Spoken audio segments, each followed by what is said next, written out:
Madre, déjame luchar. Madre, déjame luchar. Madre, cómo te adoro, porque quiero a mi pueblo y tú me enseñaste a luchar por él. Tú me enseñaste a compartir mi paz, a compartir mi amor, a compartir mis sueños. Yo quiero ahora compartir mis brazos con los mismos que te abrazo. Quiero abrazar a mi pueblo. Madre, déjame luchar. Madre, déjame luchar. Tú me enseñaste a no matar las mariposas, que no cortara las rosas que en tu jardín cultivabas. Fui aprendiendo poco a poco a querer a los demás, por los humildes. Madre, déjame luchar. Madre, déjame luchar. Madre, déjame luchar.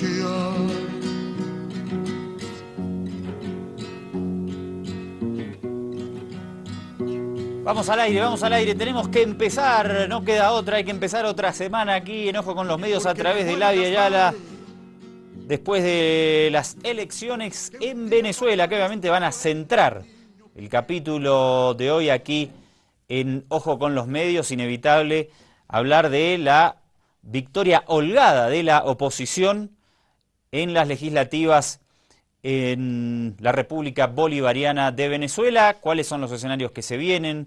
¿Cómo queda la cosa allá? Realmente ha sido sorprendente la victoria de la oposición por el número de diputados que han sacado. Hasta ahora no está claro si van a tener 2/3 en la Asamblea. Recordemos que en Venezuela hay una Asamblea Nacional, es unicameral, son solo diputados, no hay Cámara de Senadores desde la reforma constitucional. Vamos a ver si podemos establecer contacto en este minuto con la ciudad de Buenos Aires, capital de la República Argentina. Ya está instalado allí el doctor Vázquez. ¿Estás por ahí, doctor? Hola, comandante. Aquí estoy desde la ciudad de Buenos Aires con una temperatura espectacular. ¿No hace un calor mortal? No. Estamos ahora con un promedio de 18 grados, durante el día 20 y poquitos. Realmente súper agradable. Guárdeme la temperatura para cuando yo vaya, porque después sube a 35, 40, sensación térmica, 40 y poco, una cosa horrible. Bueno, ¿cómo le ha recibido la ciudad? Más allá de la temperatura, las noticias, el ambiente político por la inminente asunción de Mauricio Macri, los resultados en Venezuela, es un momento complicado. Sí, le quiero contar a usted, que es simpatizante de la Banda Roja, ¡A la pelota! que viajé espectacular por Boliviana de Aviación. El vuelo salió puntualísimo, 7:25 de la mañana del Alto. Llegó con precisión de la NASA a Santa Cruz, volvió a salir con una precisión espectacular de Santa Cruz a Buenos Aires. Llegué 14:25 hora local, una cosa espectacular. Llego y veo un montón de personas, de seres humanos podríamos llamarlo, con camisetas blancas y una franja roja cruzada en el pecho. Fanáticos de Nacional de Potosí.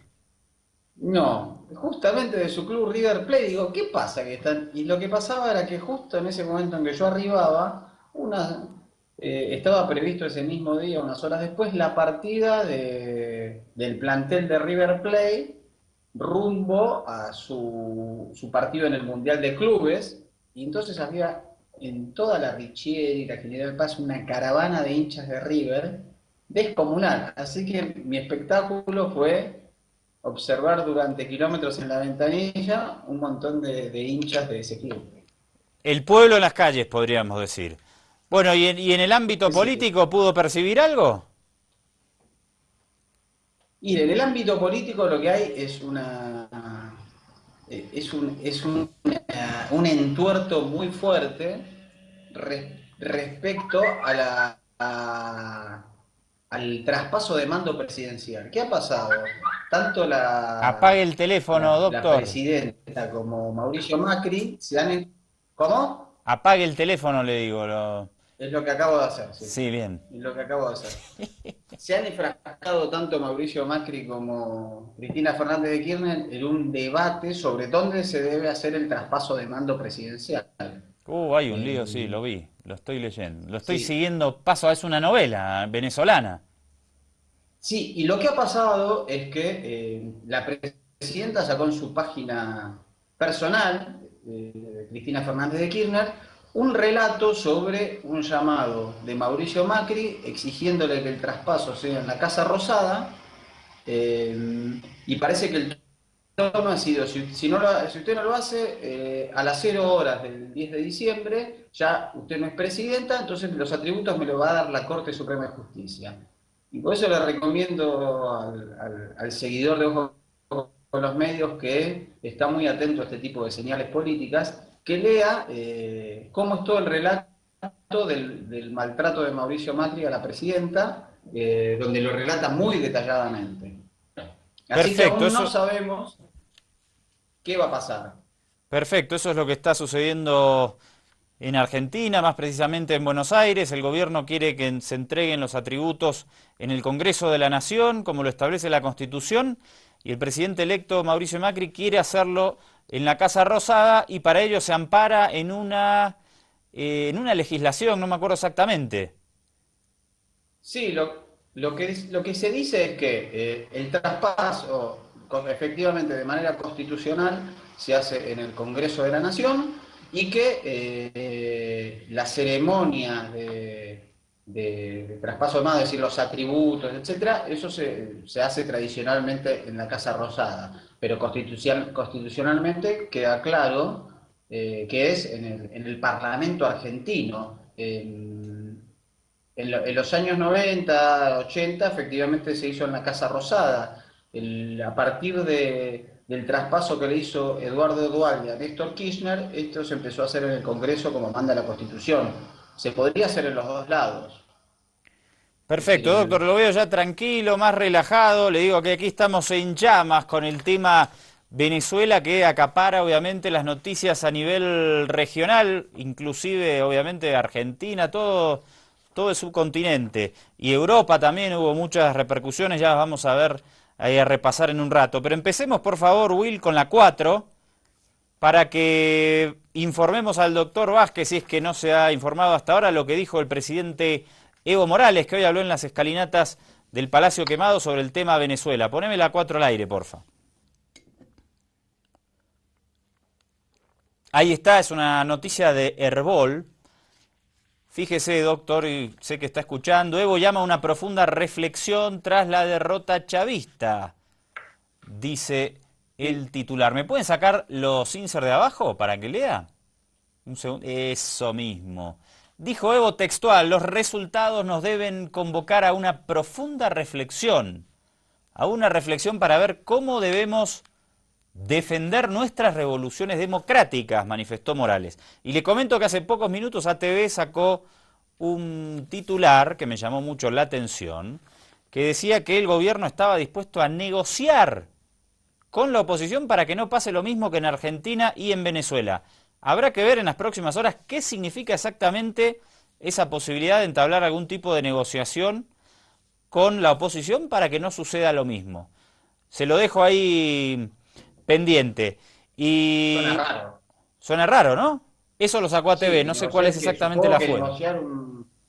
un marco de relacionamiento entre gobierno y oposición quizás no tan virulento, que es lo único que se me ocurre. Después en democracia ocurre lo que ocurrió en Venezuela, y que lamentablemente los medios, los carteles de la comunicación, las oposiciones políticas, se la pasaron diciendo durante todo este año. Primero decían, no habrá elecciones. Después, cuando finalmente iba a haber elecciones, dijeron, no habrá acompañamiento electoral internacional. Hubo. Después dijeron, no habrá fraude. No pasó lo siguiente. Después dijeron, no reconocerán el resultado. Fue reconocido. Después dijeron, Maduro cerrará el Congreso. No he visto ningún pedido de disculpas de estos sectores. Sí, fuerte realmente, ¿no? No sé qué dirán ahora después de tantos años, además, cuestionando al Consejo Nacional Electoral en Venezuela, y ahora ha dado una victoria clara. Me parece que esto marca evidentemente que cuando hay una mayoría popular de cambiar el signo político en cualquier país, más allá de cuál sea la oposición y el oficialismo, cuando hay una mayoría popular importante, esto es inevitable y no puede ya a esta altura de la humanidad. Me parece que organizar un fraude es demasiado complicado con todos los mecanismos de control que hay. Doctor, ¿me espera usted un buen rato porque quiero establecer una comunicación en vivo y en directo con Caracas al regreso del corte? Por supuesto, ahí vamos a tener una voz más que calificada para que nos cuente la jornada electoral histórica que vivió Venezuela y qué deparará el futuro de la revolución bolivariana y obviamente de los procesos de cambio en la región. Dale, vamos a hacer un corte entonces. Te invito a vos que estás del otro lado de la caja boba a que te quedes para que tratemos de darle un contexto más amplio a lo que sucedió en Venezuela. Le invito al doctor también que se quede desde Buenos Aires sintonizando Ojo con los Medios, con el resto de la gente que también nos ve en Argentina a través del internet. Y a la vuelta del corte tratamos de establecer esa comunicación vivo y en directo hasta Caracas, capital de la República Bolivariana de Venezuela. Meta. Que nunca más se duerme. Juntos debemos caminar, no estamos solos, nos debemos acompañar. Seguimos aquí transmitiendo en vivo y en directo desde la ciudad de La Paz, sede de gobierno del Estado Plurinacional de Bolivia para todo el país a través del satélite Entel, a través de Cotel en La Paz y El Alto, en señal abierta de UHF y obviamente en la transmisión de internet aviala.tv.bo, si no me equivoco. Vamos a repasar un primer informe sobre lo que sucedió en Venezuela de la televisión española, por favor, y después vamos a tratar de enlazarnos en vivo y en directo hasta Caracas. Vamos, dale.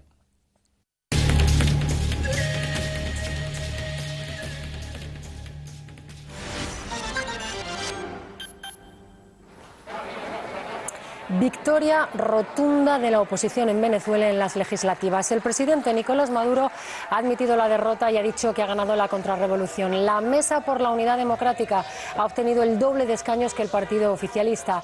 Para el líder opositor reencarcelado, Leopoldo López, es una victoria de la pluralidad democrática.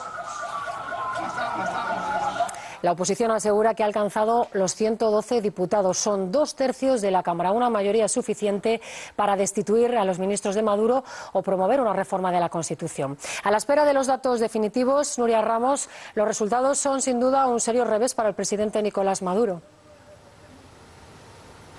Así es, Maduro estaba convencido de que ganaría la revolución bolivariana para seguir implementando sus medidas económicas, sociales y políticas sin injerencias, había dicho. No obstante, Maduro ha reconocido la victoria de la oposición, una oposición que podría conseguir los 112 escaños, aunque todavía no está confirmado por el Consejo Nacional Electoral. De ser así, tendría la potestad de nombrar o de destituir a ministros o incluso a diputados. De momento, lo que sí ha hecho la oposición es decir que va a abrir la mesa de la Asamblea a todos los medios de comunicación para que se acabe de una vez lo que ellos consideran la dictadura de la prensa y para que pueda haber libertad de prensa.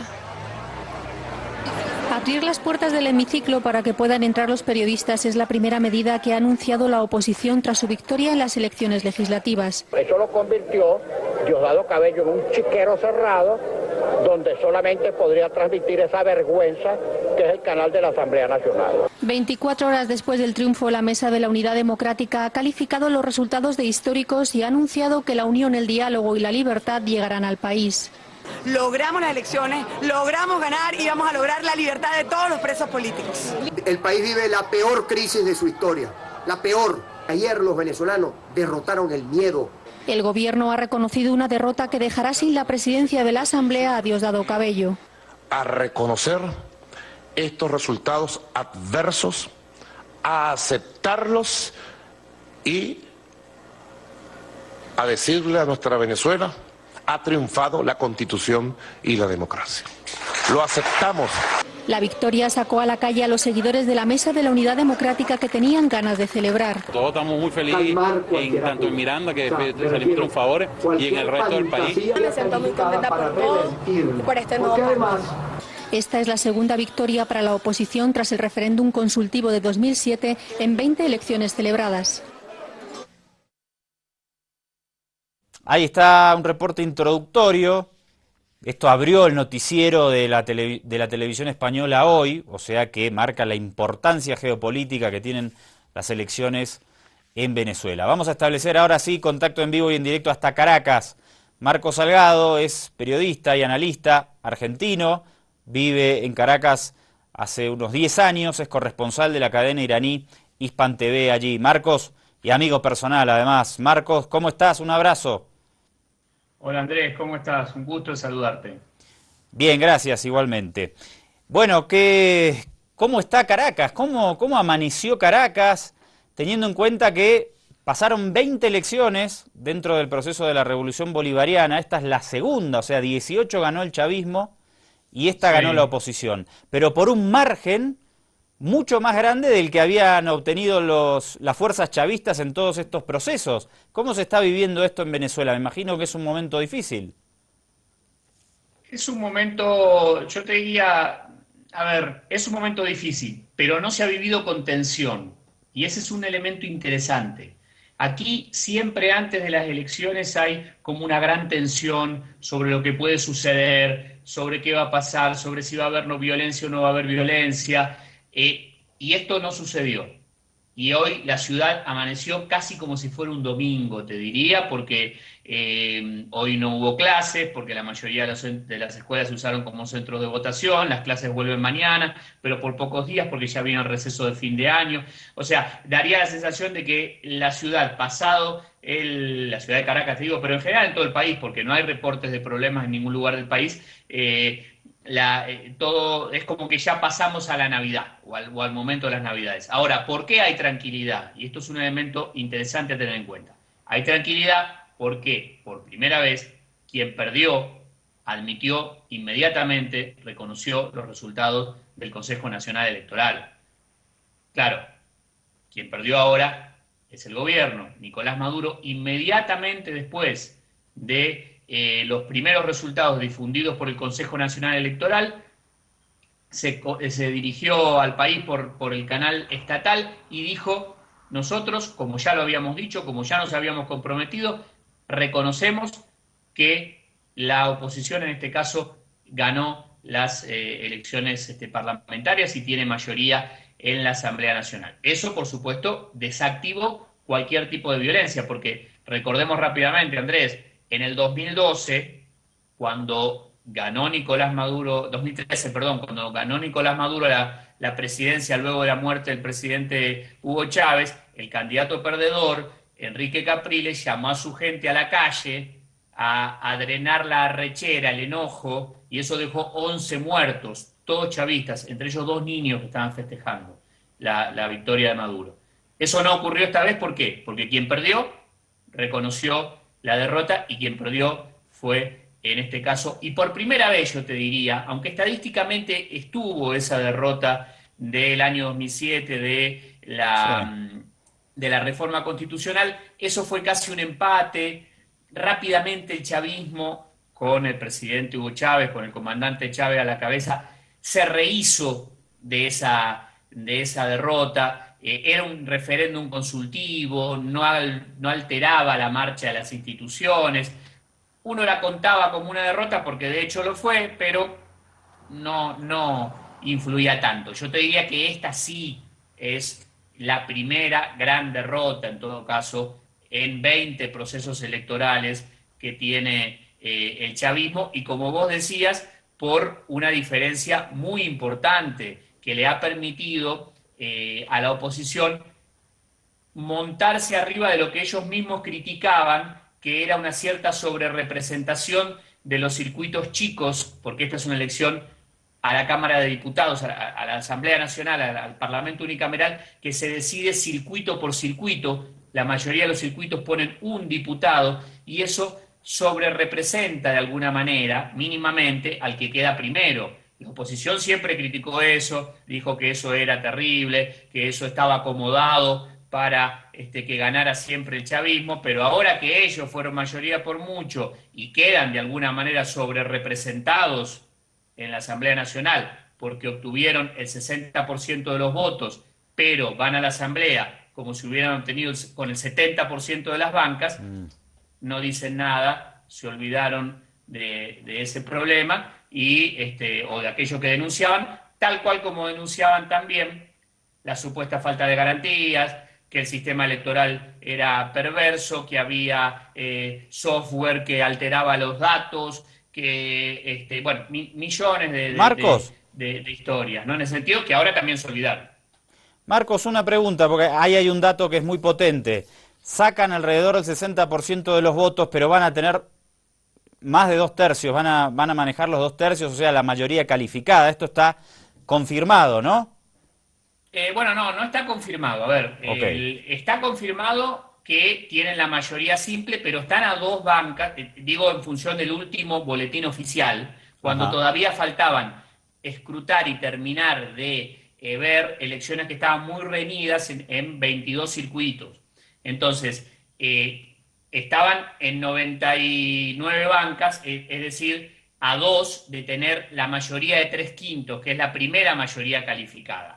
Pero matemáticamente eso seguramente sucederá, porque por lo menos de los 21 circuitos que faltan definir, 2, teniendo en cuenta la tendencia general, tienen que haber 2 más con victoria para los candidatos de la oposición. Así que esa primera mayoría la tienen asegurada. Ellos hoy salieron a decir que en realidad llegan a 112 bancas, que es la mayoría de 2/3, que es la mayoría más importante que se puede lograr en la Asamblea Nacional. No está confirmado, pero si tenemos en cuenta lo amplio que fue la victoria a nivel nacional, podríamos considerar que esto puede llegar a suceder. No está confirmado todavía, pero es un escenario posible. Marcos, hoy habló en una conferencia de prensa quien suele ser el jefe de campaña de todas las batallas electorales del chavismo, que es Jorge Rodríguez, que además es jefe de gobierno en Caracas.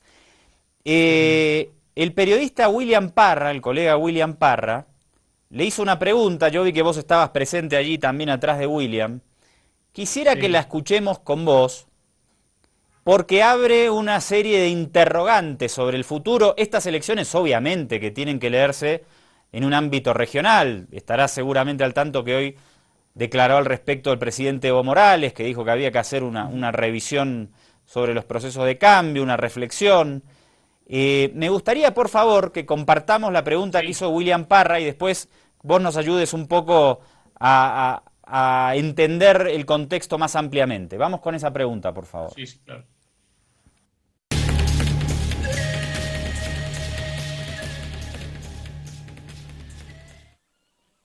Muy buenas tardes, señor. ¿Cómo le va, William? ¿Qué tal? Alcalde, ¿qué falló ayer? ¿Qué le falló al chavismo ayer para no lograr el voto popular? Varios medios internacionales dicen el pueblo le dio la espalda al chavismo. Otros hablan del fin de la era del chavismo. Ha llegado el chavismo a su fin, esta derrota entierra el chavismo. Internacionalmente, ¿cómo cree usted que va a repercutir esta derrota del chavismo? Ya vimos el triunfo de Macri en Argentina. Este es un revés para la revolución bolivariana. El presidente Maduro decía ayer que efectivamente Venezuela es vanguardia de la dignidad en América Latina. ¿Cómo se va a ver entonces reflejado? ¿Hay un fin del ciclo progresista que estaba viviendo América Latina, ha logrado Estados Unidos con esa nueva arremetida sobre América Latina empezar a recuperar lo que siempre ha denominado su patio trasero. Y un poquito ampliando la pregunta que hacía Boris, de lo que dice la oposición, si uno escucha lo que está pronunciando cada uno de los voceros de la oposición, indudablemente se da cuenta que vienen, como dirían, a por todas. Es decir, ellos han puesto como uno de sus principales objetivos el derrocar al presidente Nicolás Maduro, el revocatorio. Si ellos dicen o consiguen, como lo están diciendo 112 diputados, es posible que pueda hablarse de un golpe parlamentario y estemos no esperando el referéndum revocatorio, sino un golpe parlamentario y podamos vivir una situación como la que ya vivió Honduras, Paraguay. Bueno, ahí estaba la pregunta. Cabe aclarar que William Parra es un periodista colombiano, para nada es un periodista del establishment de la derecha, sino todo lo contrario. Es un compañero muy cercano a los procesos de cambio.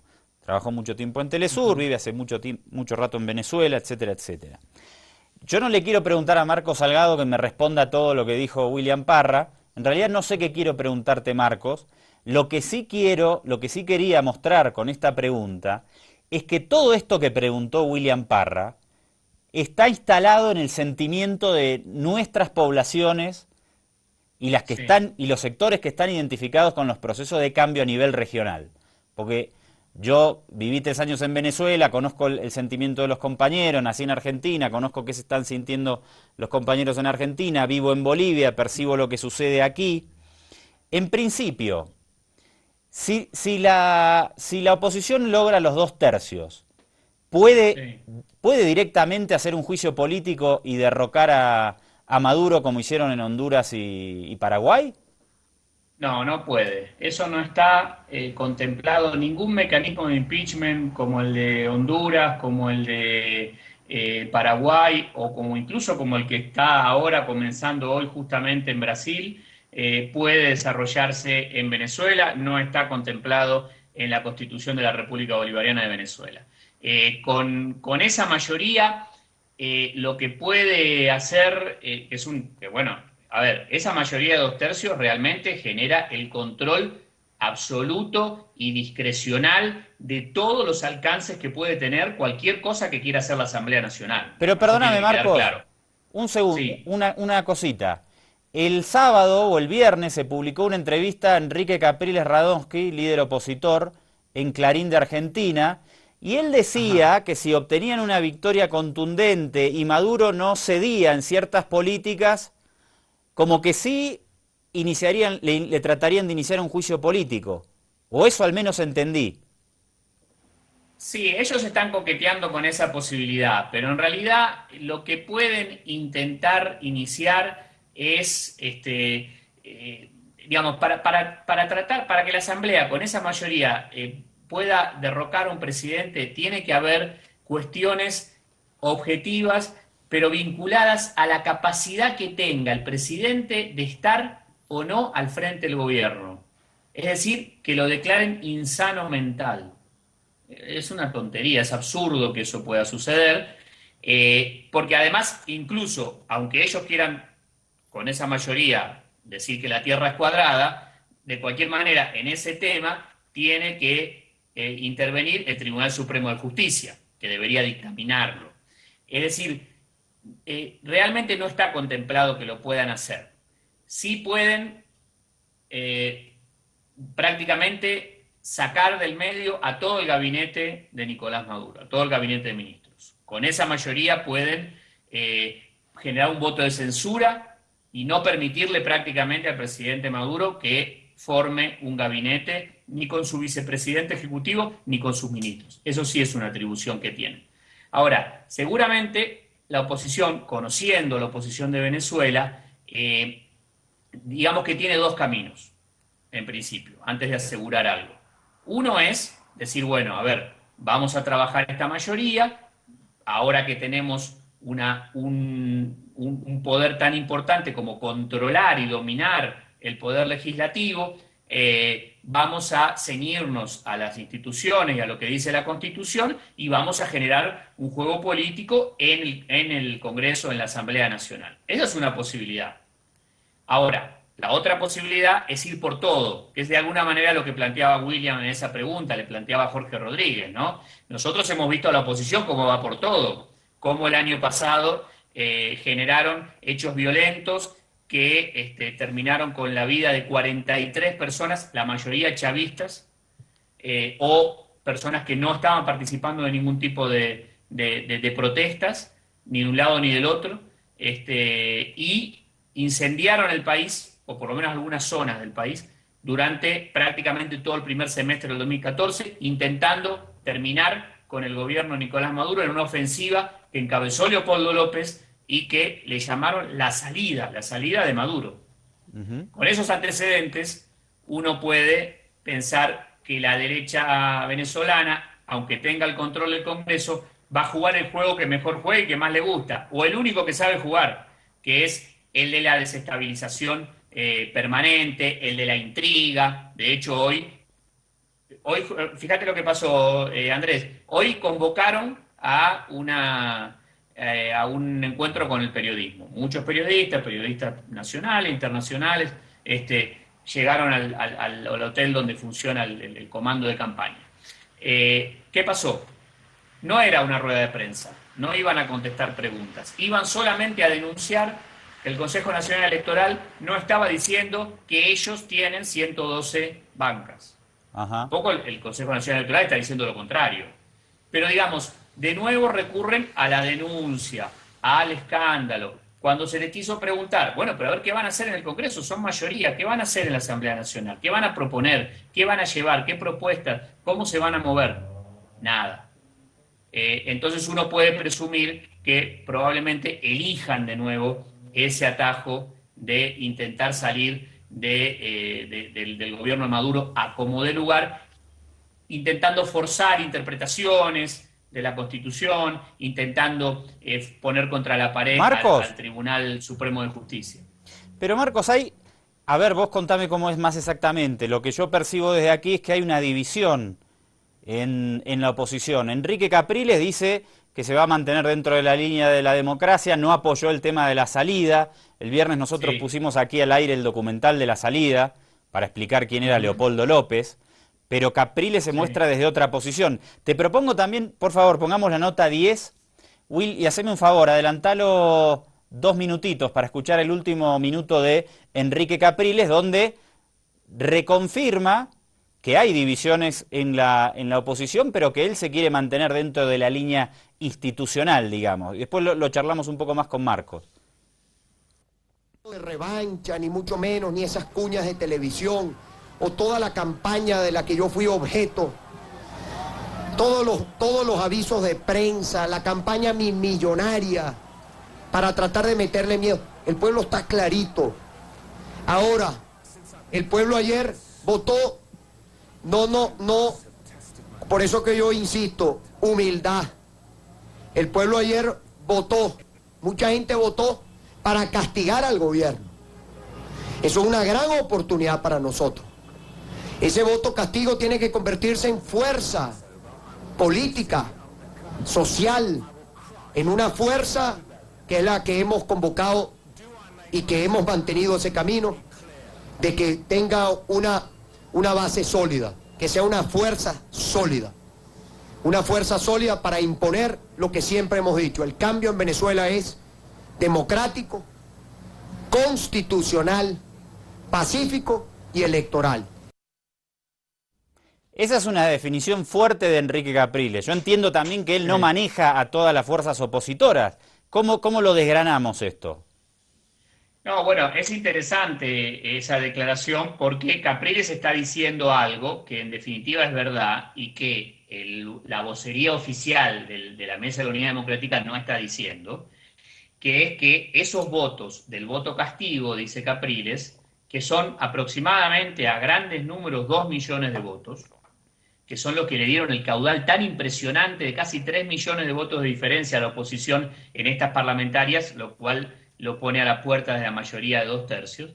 De esos votos, no son votos de la oposición, no son votos de la derecha, no son personas que votaron, que vienen votando regularmente a la derecha cada vez que hay una compulsa contra el chavismo. De hecho, fíjate que en el 2012, el comandante Chávez en su última elección saca 8 millones de votos, contra 6, un poquito más, 7 millones de votos de la oposición. Y ahora la oposición saca 8 millones de votos y el chavismo saca 5 millones.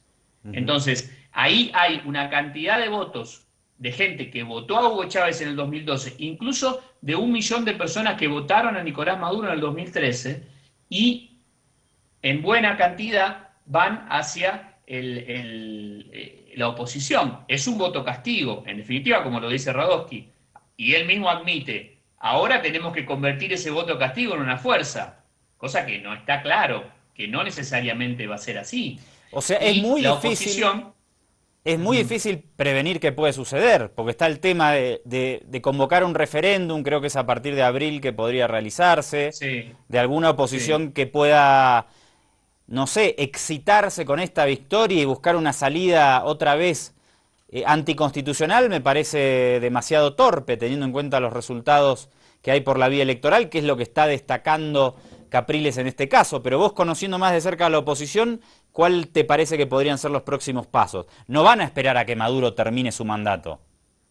No, eso está claro. Por lo menos Leopoldo López, antes de las elecciones, y ahora con este resultado lo reafirmará seguramente, en cualquier momento saldrá otra carta, él dijo que había que el 2016 era el año de la salida. Claro, ambiguamente podía hablar del referéndum revocatorio que podría convocarse alrededor de mediados del año que viene. Pero también, ambiguamente, dejaba abierto medidas constitucionales, dice él, como la renuncia de Maduro. ¿Por qué debería renunciar Maduro? Si en definitiva fue electo constitucionalmente y está ejerciendo su mandato. Es decir, esa ambigüedad deja abierta la posibilidad de reinstalar la idea de una salida inconstitucional que ahora, con la asamblea controlada por la oposición, toma más cuerpo. Es una posibilidad. Yo te diría, más allá de hacer futurología sobre qué puede hacer la oposición, yo estoy seguro que la oposición tiene un primer problema a resolver, ahora que tiene esa oportunidad de conducir la Asamblea Nacional, y es no dividirse. O en todo caso, construir una unidad que no tienen, porque ellos están en la mesa de la unidad democrática y todo eso, pero en realidad la oposición no está unida. Capriles no tiene ningún problema en salir a diferenciarse, pero dentro de la unidad también hay otros partidos que no comulgan con Leopoldo López, están divididos, es un nido de víboras. Tienen que resolver de alguna manera ese tema para poder mostrar contundencia en la Asamblea Nacional. Es un primer desafío que la oposición tiene y es lo primero que hay que poner arriba de la mesa para no asustarse también, ¿no? Porque si no, uno corre el riesgo de decir, no, bueno, ganó Macri en Argentina, ganó la oposición por primera vez con contundencia. Hay un problema ahí con la comunicación, vamos a ver si la podemos recuperar. Avísenme, por favor, si podemos recuperar esa comunicación en vivo y en directo hasta Caracas. Todavía esto está en candela y hay varios temas que quiero charlar con Marco Salgado. Vamos, mientras tanto, a repasar las reacciones. Todavía no recuperamos. La nota número 6, por favor. Desabastecimiento y reacciones. Otra nota de Televisión Española para darnos un poco más el contexto y las reacciones que se dieron en el ámbito internacional sobre este proceso electoral.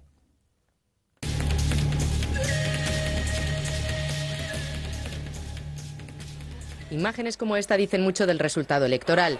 La economía ha marcado los temas de campaña, la escasez de alimentos básicos, la inflación más alta del continente, que supera el 200%, y el precio del petróleo, el producto que da más riqueza al país, por los suelos. Según los analistas, lo que dejan las urnas en Venezuela es sobre todo un voto de castigo a la gestión de Maduro. Pero es un sistema presidencialista y el mandato del presidente termina en abril de 2019. Poder Ejecutivo y Legislativo tendrán que cohabitar durante ese tiempo. El contrapeso del Parlamento dependerá de sus escaños y, según ha anunciado esta tarde la Mesa de Unidad Democrática, ya han alcanzado los 2/3. Eso significa que podrían promover una asamblea constituyente y un referéndum sobre el futuro de Nicolás Maduro a partir del próximo abril, cuando se cumple el ecuador de su presidencia. Con 3/5, 11 escaños menos, pueden destituir ministros y sancionar leyes. Los primeros anuncios han sido sobre medidas económicas y una ley de amnistía para los presos políticos. Lo esperaba hoy desde Madrid el padre del opositor encarcelado, Leopoldo López. Estoy seguro que lo primero que van a hacer es decretar la amnistía, no para Leopoldo, para todos los presos políticos. El papel del ejército, hasta ahora al lado del chavismo, será tan fundamental en esta etapa como los apoyos desde fuera del país. Y desde fuera del país hay reacciones para todos los gustos que hasta ahora se analizan con lupa. Se interpreta, por ejemplo, como un apoyo a Maduro el comunicado que le envía Raúl Castro augurando nuevas victorias a la revolución bolivariana, pero algunos echan de menos más contundencia. Estaremos siempre junto a ustedes. Y algo más que 5 líneas. Sin embargo, las declaraciones que más han llamado la atención son estas del presidente de Bolivia. Ha triunfado la democracia. Se ha demostrado que las instituciones de la República Bolivariana de Venezuela son confiables. Una de cal y una de arena de un aliado tradicional del régimen bolivariano. Desde el gobierno electo de Argentina, la futura canciller felicita al pueblo de Venezuela y aplaude el gesto de Maduro de reconocer el resultado de las elecciones. Y en China, uno de los países que más invierte en Venezuela, un portavoz del gobierno ha confiado en que el país mantenga, es la palabra utilizada, la estabilidad y el desarrollo. En el polo opuesto, el secretario de Estado de Estados Unidos califica el resultado de las urnas como un abrumador deseo de cambio en la dirección del país. Y en nombre de la Unión Europea, la jefa de la diplomacia pide que el resto del proceso electoral concluya con el mismo espíritu de responsabilidad democrática y transparencia. Ahí estaba el reporte de las reacciones sobre estos resultados, la presencia allí del presidente del Estado Plurinacional de manera destacada también en el reporte de la televisión española. ¿Lo tenemos? Creo que podemos recuperar la comunicación con Caracas. Marcos, ¿estás por ahí? Sí, te escucho. Bueno, me interesa preguntarte una cosita más. Sí. Sobre lo que preguntaba William en la conferencia, y te quiero sacar de Venezuela. Vos también tenés una amplia experiencia en todo lo que tiene que ver con el ejercicio del periodismo y la política en América Latina. Decía William, ha llegado el fin del ciclo progresista, y yo decía, este es un sentimiento que se repite en toda la región, los resultados de la Argentina, lo que pasó ahora en Venezuela, hay un referéndum que se viene inminente aquí en Bolivia. Y sí. ¿Cómo ves vos la situación regional? ¿Qué está pasando? A ver, yo creo que lo primero que hay que hacer es no caer en la desesperanza, en la desazón. No necesariamente hay que juntar, analizar de la misma manera todos los procesos. Claro, hay un problema, que es que la victoria de Macri en Argentina, 15 días después nada más, la victoria de la oposición en Venezuela. Entonces uno puede caer en la tentación de decir, hay un reflujo, esto va a ser como una especie de efecto dominó. Yo creo que eso no hay que hacerlo, primero porque cada proceso tiene sus características. Después, porque ni en ninguno de estos dos casos, ni Macri en la Argentina, ni la oposición acá, tienen todas las cartas ganadas. Macri tiene que construir una hegemonía política que no tiene. Tiene el Congreso en contra, las dos cámaras del Congreso bicameral de la Argentina en contra, una con mayoría absoluta de senadores kirchneristas, además, muy cercanos al kirchnerismo, la Cámara de Diputados con mayoría simple de senadores, de diputados también justicialistas, pero también muchos kirchneristas en particular. Es decir, Macri tiene que construir una hegemonía que no tiene, insisto. Tiene que hacer pasar una cantidad de medidas neoliberales que las tendría que tomar, porque para eso llega a la presidencia, pero lo tiene que hacer ante un electorado que lo apoyó buscando un espejismo, un cambio, que no es un electorado propio. En la Argentina no hay un 50 y tantos % de personas que son de derecha, ¿no? El voto duro de la derecha en Argentina nunca pasó el 30%. O sea, Macri tiene casi la mitad de los votos que ha obtenido en esta segunda vuelta, que son, entre comillas, prestados, que no son de él, que no son de otro referente tampoco, pero que no son de él. Son votos de personas que van a decir, bueno, a ver qué pasa, ahora yo quiero ver cómo es este tema del cambio. ¿Y el cambio en qué se refleja? Yo quiero partir de lo que tengo para tener más. Acá en Venezuela, de alguna manera, sucede lo mismo. Los votos de la oposición no son votos de la oposición.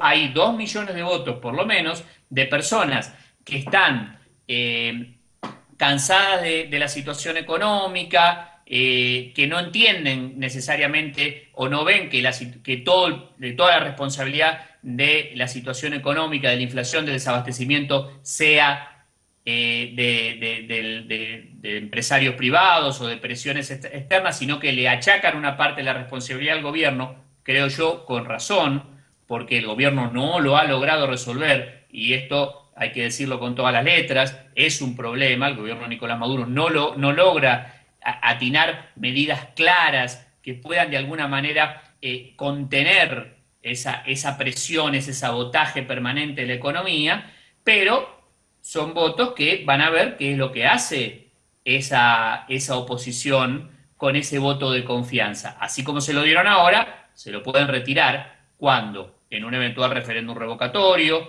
en una eventual elección adelantada, si triunfa un referéndum revocatorio. Es decir, ningún proceso está perdido, tiene sus características especiales, y la primera característica que yo anotaría, en todo caso como común, es que ninguno de estos 2 triunfos de la derecha tiene todos los votos que los llevaron a triunfar asegurados. Los tiene que construir. Marcos, tengo que cortar, aunque hay otras cositas que quería poner sobre la mesa. Muchísimas gracias por ayudarnos a entender este contexto. Te mando un abrazo grande desde las alturas de La Paz. Un abrazo, Andrés. Hasta luego. Ahí está, Marcos Salgado, corresponsal de la cadena Hispan TV en Venezuela, en contacto en vivo y en directo con Ojo con los Medios y con Elavi Ayala. Hagamos un corte, por favor. Esto está apasionante para mí de este lado. Espero que no te hayas aburrido vos del otro. Ya volvemos. Solos, juntos debemos caminar, no estamos solos, no debemos acompañar y Javier Ayala. Me voy a tomar 2 minutitos para volver a conectarme hasta Buenos Aires con Mariano Vázquez. Mariano, ¿estás? Aquí estoy, ¿cómo está? Escuché muy atentamente a través de la señal de internet de la Ayala la entrevista con Marcos. Me pareció que hizo excelentes aportes para comprender el estado de situación en Venezuela y lo que puede deparar el futuro para la región. Y de Argentina también, ¿no? O sea, es complejo el escenario. Me parece que una clave que dio Marcos, que es muy interesante, que no siempre hay que leer esta restauración conservadora en claves regionales, sino que también hay que entender cuáles son las claves locales de esta situación, y que, eso sí, tanto los votos para Mauricio Macri como en este caso para la oposición venezolana no son votos puros de ciudadanos de derecha, sino que hay mucho también voto descontento de clases medias e incluso sectores progresistas que muestran también una especie de voto castigo y un enojo ante situaciones que no se resuelven. Mariano, mañana, te hago la invitación desde ya, vamos a analizar el tema del cambio, porque me parece que esto es central, ¿no? Porque es esto, la gente está votando un cambio, pero no está votando a la derecha. O sea, no está votando porque es de derecha. Está votando porque quiere un cambio. Y me parece que mañana tenemos que analizar este tema. ¿Qué es el cambio? ¿Por qué? ¿Es cambio votar a la derecha? ¿Por qué? ¿Cómo han logrado ellos, porque son inteligentes también, capitalizar este descontento hacia opciones de cambio cuando en realidad son un retroceso al pasado? ¿Y por qué nosotros también perdemos el discurso del cambio? Obviamente. Ya lo tratamos en algún programa anterior, pero quiero que mañana volvamos sobre ese tema porque me parece muy interesante. Te mando un abrazo grande. Comandante, un abrazo, un saludo a todos los compañeros ahí en el Aviala y a los que nos siguen en Ojos con los Medios en Bolivia y en todo el mundo. Dale, ahí está el doctor Vázquez de Buenos Aires. Hoy un programa muy interesante en esta triangulación Buenos Aires, Caracas, La Paz, que seguramente la estaremos repitiendo porque son los ejes geopolíticos de estos meses. Es muy importante lo que está sucediendo en la región. Yo me despido como siempre de vos, soy Andrés Allari, el gusto, y te invito a que nos veamos mañana a esta misma hora y por este mismo canal para entender eso, para tratar de darle un contexto a este síntoma o este concepto de cambio. Un abrazo grande. Que nunca más se duerma el pueblo, miren solo.